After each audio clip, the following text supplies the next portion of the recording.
Hello my dear students, ಇವತ್ತು ನಾನು death of A partner ಕಳೆದ ವರ್ಷದ ಆ್ಯನ್ಯುವಲ್ ಬೋರ್ಡ್ ಎಕ್ಸಾಮ್ ಕ್ವಶನ್ ಪೇಪರ್ಸನ್ನು ಬಿಡಿಸ್ತಾ ಇದ್ದೀನಿ. ಸೊ ಪ್ರಾಬ್ಲಮನ್ನು ನೋಡಿ, ಡೀಟೇಲ್ ಪ್ರಾಬ್ಲಮನ್ನು ನೋಡಿ question paper solution find out ಮಾಡೋಣಂತೆ. ಸೊ ಫಸ್ಟು ಪಾರ್ಟ್ನರ್ಸ್ ಇದ್ದಾರೆ, Raja, Rani, Mantri are partner sharing profit and losses in the ratio of 2:1. So 2:1 means 2/5, 2/5 and 1/5. Their profit sharing ratio. The balance sheet of the firm as on 31st/3/2017. The date is important. Last year balance sheet na date ಕೂಡ ಕೊಟ್ಟಿದ್ದಾರೆ. So ಆ balance sheet ಅಲ್ಲಿ ಏನೇನು assets and liabilities ಇದಾವೆ ಅನ್ನೋದು ಕೂಡ ಕೊಟ್ಟಿದ್ದಾರೆ. So this is the balance sheet is given in the problem cases. Okay, and next details ಆಗಿ ನೋಡ್ಕೊಂತ ಹೋಗ್ತಾದ್ರೆ, ರಾಜ ಅನ್ನೋ ಪಾರ್ಟ್ನರ್ಸ್ ಸತ್ತಿದ್ದಾನೆ. Raja died and date, that date is also important. Which date, ಯಾವ ಡೇಟಿಗೆ ಅವನು ಸತ್ತಿದ್ದಾನೆ, ಮರಣ ಹೊಂದಿದ್ದಾನೆ.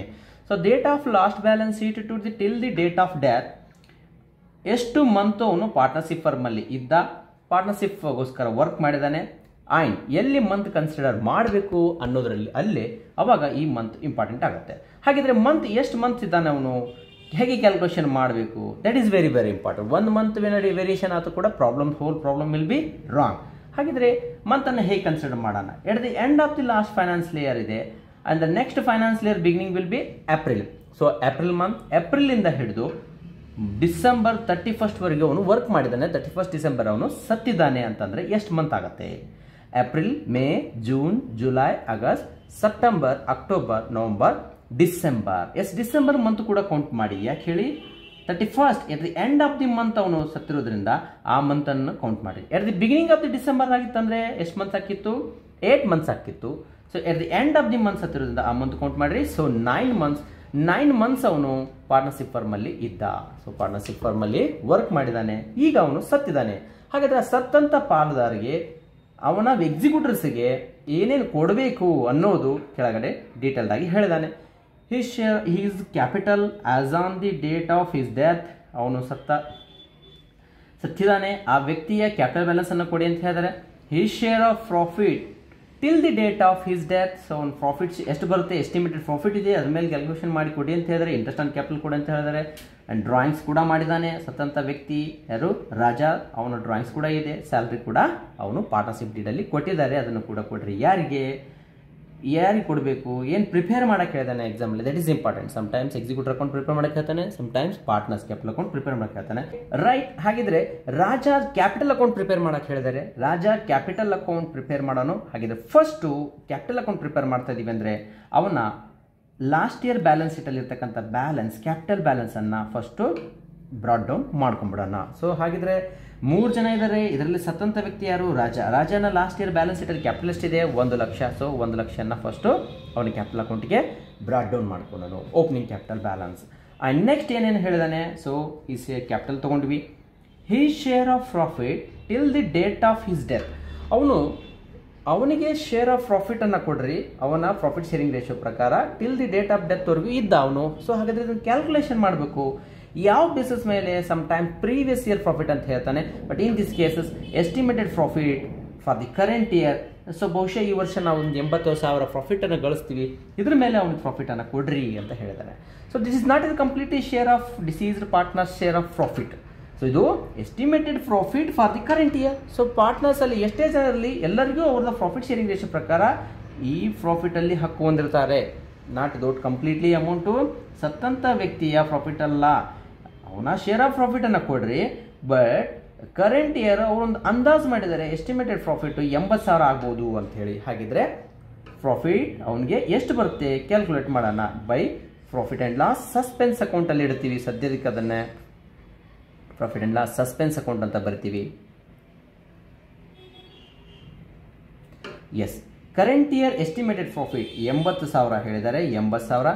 ಇವನ profit sharing ratio so 2/5 and ಇಲ್ಲೇ ಮಂತ್ ಕನ್ಸಿಡರ್ ಮಾಡಿ. ಎಷ್ಟು ಮಂತ್ ಬದುಕಿದ್ದಾನೆ ಅವನು? 9/12 ಮಂತ್. ಸೊ ಎಷ್ಟು ಬರುತ್ತೆ? 80,000 ಇಂಟು 2/5 ಅವನು profit sharing ratio, and 9 months ಅವನು ಪ್ರಾಫಿಟ್ ಬಿಸ್ನೆಸ್ಸಿಗೆ ವರ್ಕ್ ಮಾಡಿದ್ದಾನೆ. So it's comes under 24,000 rupees ಬರುತ್ತೆ. 24,000 ಹಚ್ಚಿ. ನೆಕ್ಸ್ಟು ಏನು ಕೊಡಿ ಅಂತ ಹೇಳಿದಾನೆ? Interest on capital is allowed at 10% ಅಂತ ಹೇಳಿದಾನೆ. ಸೊ ಇಂಟ್ರೆಸ್ಟ್ ಆನ್ ಕ್ಯಾಪಿಟಲ್ ಕೊಡಿ ಅಂತ ಹೇಳಿದಾನೆ. ಸೊ ಅವ್ನು ಕ್ಯಾಪಿಟಲ್ ಬ್ಯಾಲೆನ್ಸ್ ಇದೆ, ಎಸ್ ಕ್ಯಾಪಿಟಲ್ ಬ್ಯಾಲೆನ್ಸ್ ಇದೆ, ಇದ್ರ ಮೇಲೆ ಇಂಟ್ರೆಸ್ಟ್ ಕ್ಯಾಲ್ಕುಲೇಟ್ ಮಾಡಿಕೊಡಿ ಅಂತ ಹೇಳಿದಾನೆ. By interest on capital. So total capital of the deceased partner 1 lakh ಇದೆ, ಇಂಟು ಎಷ್ಟು ಪರ್ಸೆಂಟೇಜು 10% ಅಂತ ಹೇಳಿದಾನೆ. 10% ಪರ್ ಆ್ಯನಮ್ಗೆ ಅದು ಇವನು ವರ್ಕ್ ಮಾಡಿದ್ದು ಓನ್ಲಿ 9 months, 9/12. ಸೊ ಇದನ್ನು ಕ್ಯಾಲ್ಕುಲೇಟ್ ಮಾಡಿದರೆ ಎಷ್ಟು ಬರುತ್ತೆ? 7,500 rupees ಬರುತ್ತೆ. And next interest on capital ಆಯಿತು. ಡ್ರಾಯಿಂಗ್ಸ್. ಸೊ ಡ್ರಾಯಿಂಗ್ಸ್ ಬಗ್ಗೆ ಏನು ಹೇಳಿದ್ರೆ, his drawings till death amounted to ₹20,000. ಅಂದರೆ ಅವನು up to the date of ಡೆತ್ವರೆಗೂ 20,000 ರೂಪಾಯಿ ಡ್ರಾಯಿಂಗ್ಸನ್ನು ಸ್ವಂತ ಬಳಕೆ ಮಾಡ್ಕೊಂಡಿದ್ದಾನೆ ಬಿಸ್ನೆಸ್ಸು. ಸೊ ಡ್ರಾಯಿಂಗ್ಸು ಅವನಿಂದ ನಾವು ಚಾರ್ಜ್ ಮಾಡ್ತೀವಿ. Debit side of the partners capital account ಬರ್ತೀವಿ. ಡ್ರಾಯಿಂಗ್ಸ್ ಎಷ್ಟಂತ ಹೇಳಿದ್ರೆ 20,000. ನಾವು ಡಿಸೀಸ್ ಪಾರ್ಟ್ನರ್ಸ್ಗೆ ಏನೇನು ಕೊಡಬೇಕು, ಡಿಸೀಸ್ ಪಾರ್ಟ್ನರ್ ಶೇರ್ ಏನೇನು ಬರ್ತೈತಿ ಪಾರ್ಟ್ನರ್ಶಿಪ್ ಫರ್ಮಿಂದ ಅವ್ನು ಕೊಡಬೇಕಾಗಿದ್ದೆಲ್ಲ ಕ್ರೆಡಿಟ್ ಸೈಡ್ ಬರ್ತೀವಿ, ಅವನಿಂದ ರಿಕವರಿ ಮಾಡ್ಕೋಬೇಕಾಗಿದ್ದೆಲ್ಲ ಡೆಬಿಟ್ ಸೈಡ್ ಬರ್ತೀವಿ. ಸಪೋಸ್ ಏನು ಡೆಬಿಟ್ ಸೈಡ್ ಬರ್ತವೆ ಜಾಸ್ತಿ ಅಂದರೆ drawings and interest and drawings ಅವನಿಂದ ರಿಕವರಿ ಮಾಡ್ತಕ್ಕಂಥದ್ದು ಅವೆರಡೇ ಐಟಮ್ಸು. ಉಳಿದೆಲ್ಲ ನಾವು ಪಾರ್ಟ್ನರ್ಗೆ ಕೊಡಬೇಕು ಪಾಲ್ದಾರಿಕೆ ಸಂಸ್ಥೆಯಲ್ಲಿ ಆ್ಯಸ್ ಪರ್ ದಿ ಪಾರ್ಟ್ನರ್ಶಿಪ್ ಡೀಡಲ್ಲಿ ಮೆನ್ಷನ್ ಆಗಿದ್ದರೆ. ನೆಕ್ಸ್ಟು ಡ್ರಾಯಿಂಗ್ಸ್ ಆಯಿತು. ಸ್ಯಾಲ್ರಿ ಕೊಟ್ಟಿದ್ದಾರೆ, ಸ್ಯಾಲ್ರಿ ಇದೆ 1000 per month ಅಂತ ಹೇಳಿದ್ದಾರೆ. ಸೊ ಸ್ಯಾಲ್ರಿ ಕೂಡ ಪಾರ್ಟ್ನರ್ಸ್ಗೆ ಕೊಡಿ. Disease partner salary 1000 per month ಅಂತ ಹೇಳಿದಾನೆ. 1,000 ಇಂಟು 9 months ಅವನು ಬಿಸ್ನೆಸ್ಸಲ್ಲಿ ಇದ್ದ, ವರ್ಕ್ ಮಾಡಿದ್ದ. ಸೊ ಹಾಗಾಗಿ 9,000 ಕೊಡ್ತೀವಿ. ಸೊ ಅರೌಂಡ್ ದಿ ಡೀಟೇಲ್ಸ್ ಎಲ್ಲವನ್ನು ಕೂಡ ನಾವು ಪಾರ್ಟ್ನರ್ಸ್ ಡಿಸೀಸ್ ಪಾರ್ಟ್ನರ್ ಕ್ಯಾಪಿಟಲ್ ಅಕೌಂಟಲ್ಲಿ ಹಚ್ಚಿದರೆ, so total credit side of the deceased partner capital account ತೋರಿಸ್ತಾ ಇದೆ 1,40,500. ಸೊ ದಟ್ ಬ್ಯಾಲೆನ್ಸನ್ನು ನಾನು ಕ್ರೆಡಿಟ್ ಸೈಡ್ ಬ್ಯಾಲೆನ್ಸನ್ನು ಡೆಬಿಟ್ ಸೈಡ್ ಹಚ್ಕೊತೀನಿ. 1,40,500. 1,40,500 ಪಾರ್ಟ್ನರ್ ಆಲ್ರೆಡಿ 20,000 ರೂಪಾಯಿ ವಿತ್ಡ್ರಾನ್ ಮಾಡ್ಕೊಂಡಿದ್ದಾನೆ. ಸೊ ರಿಮೈನಿಂಗ್ ಬ್ಯಾಲೆನ್ಸು ಅವನ್ನ ಡಿಸೀಸ್ ಪಾರ್ಟ್ನರ್ನ ಎಕ್ಸಿಕ್ಯೂಟರ್ಸ್ ಹೋಗುವಂತೆ. ಸೊ ಅದನ್ನ ಏನಂತ ಬರ್ತೀನಿ ಟು ರಾಜ. ಯಾರು ಪಾರ್ಟ್ನರ್? ರಾಜ ಇದ್ದಾನೆ. ಸೊ ರಾಜಾಸ್ ಎಕ್ಸಿಕ್ಯೂಟರ್ಸ್ ಅಕೌಂಟ್ ಅಂತ ಬರ್ತೀನಿ. That is final balancing figure ಅವ್ನು ಡಿಸೀಸ್ ಪಾರ್ಟ್ನರ್ಗೆ ಹೋಗ್ತಕ್ಕಂಥ ಬ್ಯಾಲೆನ್ಸ್ ಎಷ್ಟು? 1,40,000 20,000 ಹೋದರೆ ಇನ್ನು 1,20,500 ರೂಪಾಯಿ ಬ್ಯಾಲೆನ್ಸ್ ಇರುತ್ತೆ.